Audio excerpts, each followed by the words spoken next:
A vast stretch of dry grasslands, wild acacia trees, and swirling dust define the iconic landscape under Africa's expansive sky. The endless savanna reaching as far as the eye can see. This is where life unfolds in its rawest form, harsh, unforgiving, yet undeniably breathtaking. And in this land lives the wildebeest, a strange creature that looks like a blend of cow, horse, and antelope, with a face that seems hastily put together. And yet it is the heartbeat of East Africa's ecosystem. Every year, over 1.5 million wildebeests embark on a colossal journey across the vast plains of Kenya and Tanzania. Alongside them, hundreds of thousands of zebras and gazelles join the march, moving in tune with nature's rhythm.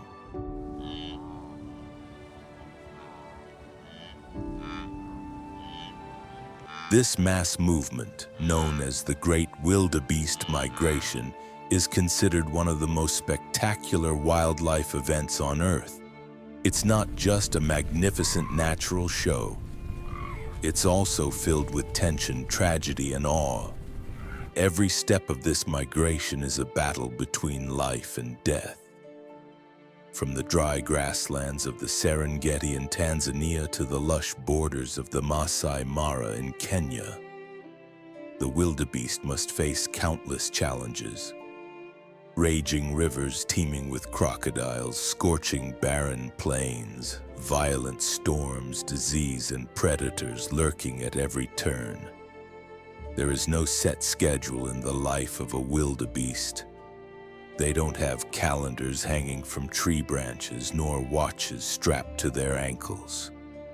And yet every year, with astonishing precision, they move as one, as if the savanna itself is calling them. The earth whispers through shifting winds the warmth of the soil and the scent of rain on the horizon. And so the great journey begins. They don't migrate to see the world or to explore new places. Their movement is driven by something far more ancient, primal, and unforgiving: the instinct to survive. The grass they feed on grows and withers in sync with Africa's relentless climate cycle.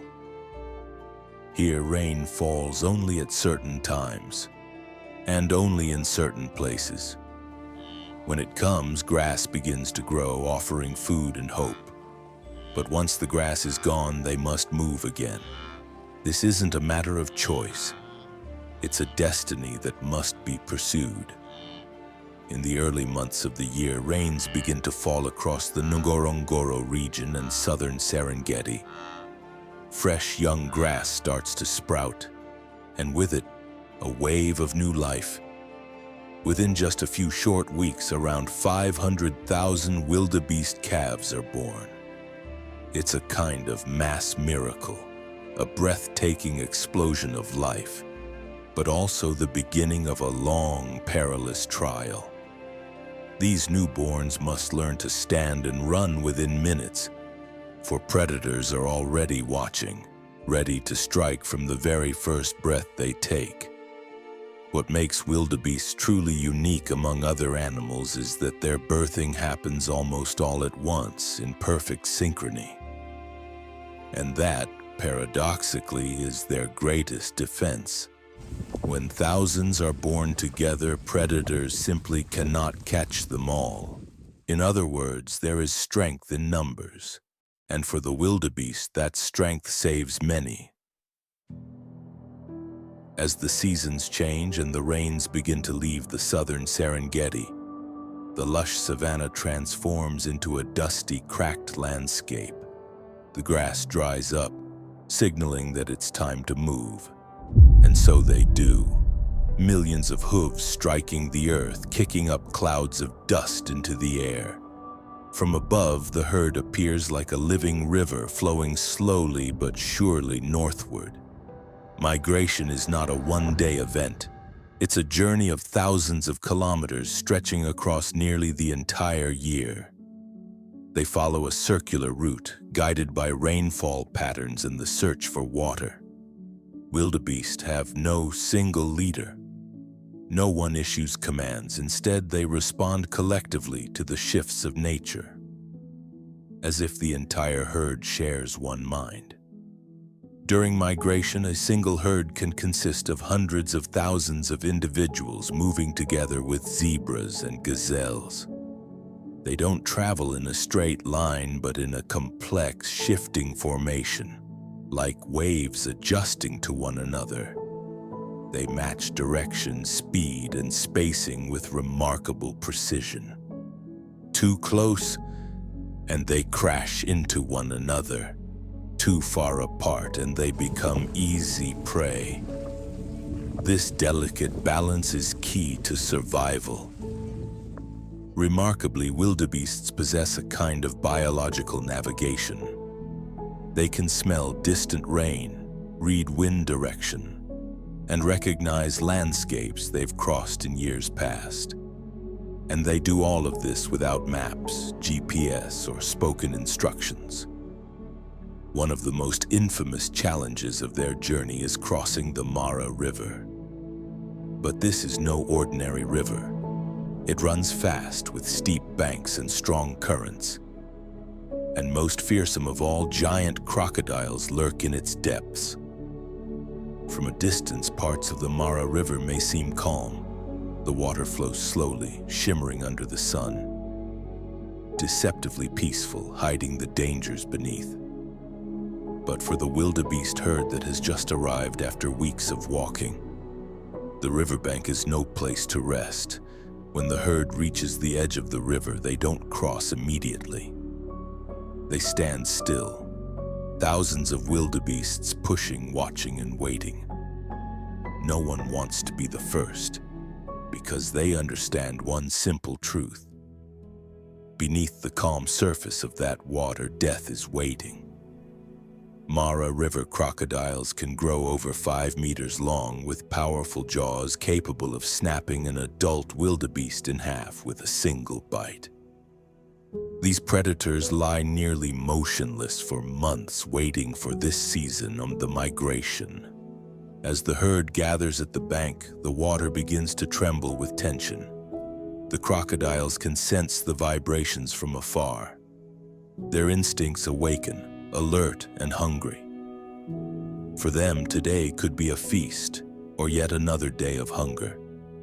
The crossing never begins with a plan.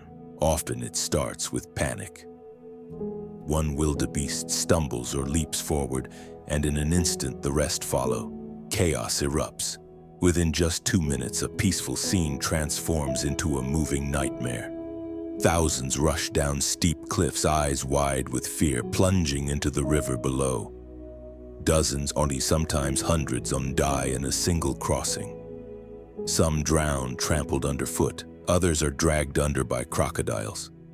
Some perish from wounds or exhaustion, and yet they do it, year after year. Because on the other side of that river lies their goal, the lush grasslands of the north. The wildebeest migration is not just a dangerous journey through chaos and death.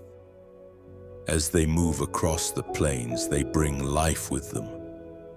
In their massive numbers, they graze the grass down to the roots, tear open the soil with their hooves, and leave behind droppings that fertilize the land.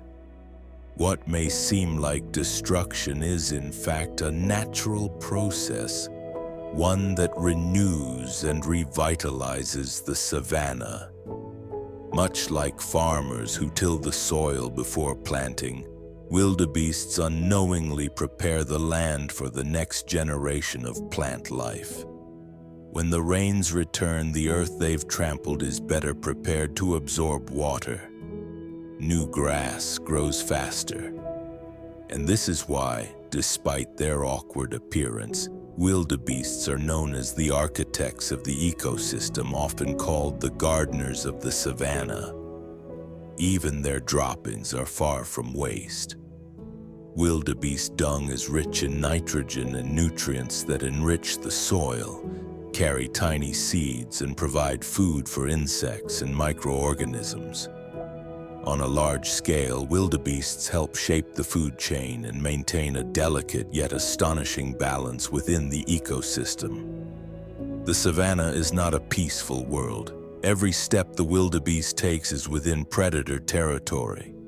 Lions, cheetahs, hyenas, African wild dogs, and leopards, they all share one thing in common: a taste for wildebeest meat. And for them, the migration is an annual feast they cannot afford to miss. But even predators face challenges. They cannot kill indiscriminately. They must choose the weak, the sick, or those left behind. So the wildebeests have developed their own strategies for survival. They run tightly packed in large herds to reduce the odds of being singled out. They avoid open ground at night when ambush is easier.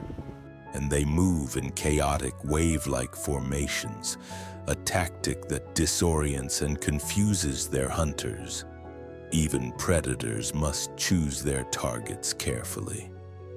Attacking a large herd head-on can result in serious injury, and for wild animals that could mean a slow and certain death. The wildebeest migration is not a journey of one species alone. Along the way, they are joined by zebras and gazelles, forming an extraordinary grassland alliance, each species playing a unique role. Zebras graze on tall, tough grasses. Once those are trimmed down, wildebeests move in to feed on the shorter, fresher blades. Finally, gazelles nibble on the tender tips left behind. In this system, there is no competition, only natural cooperation. Even when facing predators, these three species benefit from one another. Zebras, with their keen eyesight, often serve as early warning alarms. Wildebeests, through sheer numbers, create confusion and safety in chaos. Gazelles, fast and agile, are hard to catch, and in their escape may distract or slow down the predators. From a distance, the massive herd may look like a chaotic swarm, but in truth they are a complex orchestra, moving with rhythm, strategy, and shared purpose. The northern plains, especially the Masai Mara, are often lush with tall green grass thanks to seasonal rains. When the herds arrive, they begin to recover from their long journey. Day and night they graze to take full advantage of the grass at its peak growth. This is a period of replenishment and renewal. Mothers store up energy for gestation or nursing. Yet even here, in what seems like paradise, danger remains. The northern region has more predators, denser human activity, and higher numbers of parasites like tsetse flies and ticks which threaten the health of the herd. It means the wildebeests must remain alert, even after reaching their destination. As they settle in the north, the wildebeest mating season, known as the rut, begins. Males compete fiercely for territory, trying to attract females through calls and displays of strength. They patrol their small domains, fighting off rivals that come too close. Mating happens quickly, but it is exhausting. A brief, intense chapter in the cycle of survival. The ultimate goal is to ensure that the females become pregnant before the herd begins its return migration south, so that their calves will be born when the grasses are at their best, early in the following year.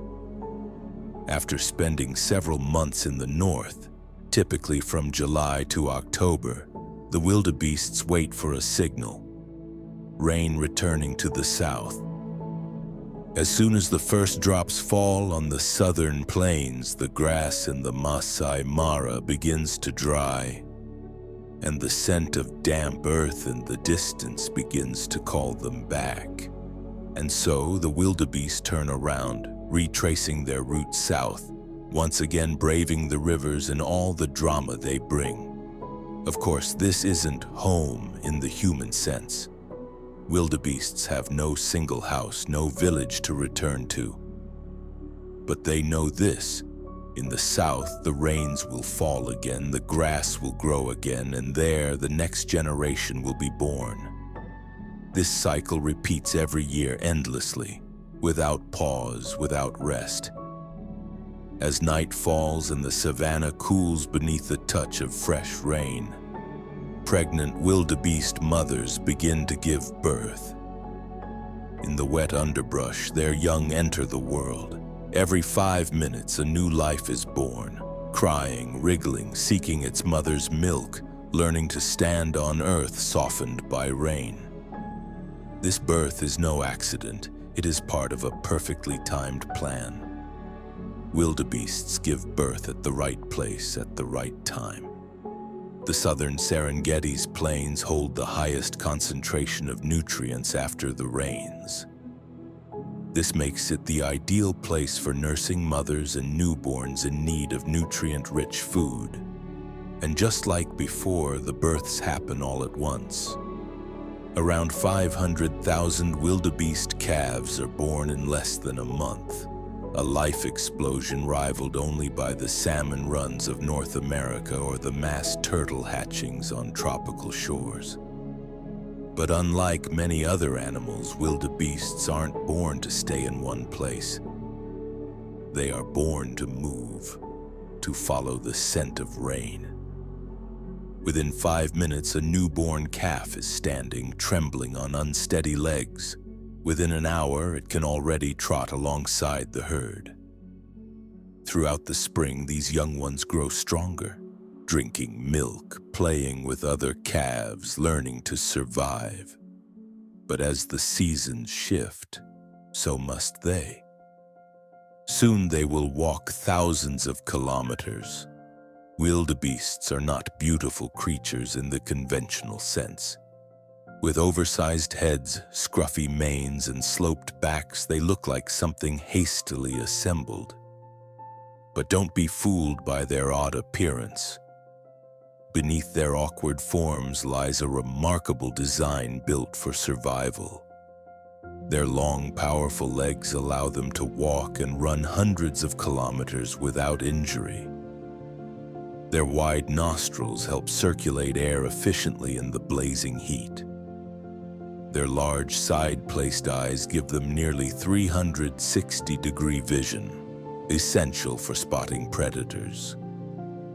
Their highly efficient ruminant digestive systems can extract nutrients from even the driest grasses, allowing them to survive in places where few herbivores can. When moving in massive herds, the sound of their footsteps creates a pulse that can be felt from miles away. From the sky, they appear like a living river, dark, flowing, breathing, and thinking as a single colossal body. To the untrained eye, wildebeests may seem foolish, wandering in circles, making sudden moves, or panicking without cause. But their behavior is not random. It is the result of thousands of years of adaptation to a harsh environment and deadly predators. They follow the wind and the scent of soil. They seek out moisture and the smell of fresh grass. And they rely on the intelligence of the herd, where collective decisions are more accurate, more effective, and more powerful than the judgment of any one individual. When faced with obstacles like rivers or cliffs, the herd will spread out, evaluating the best path forward. Though from the outside it may look chaotic, this unique behavior makes their migration incredibly adaptive. Wildebeests do not follow a fixed route. Their path can shift from year to year depending on climate conditions and natural disturbances.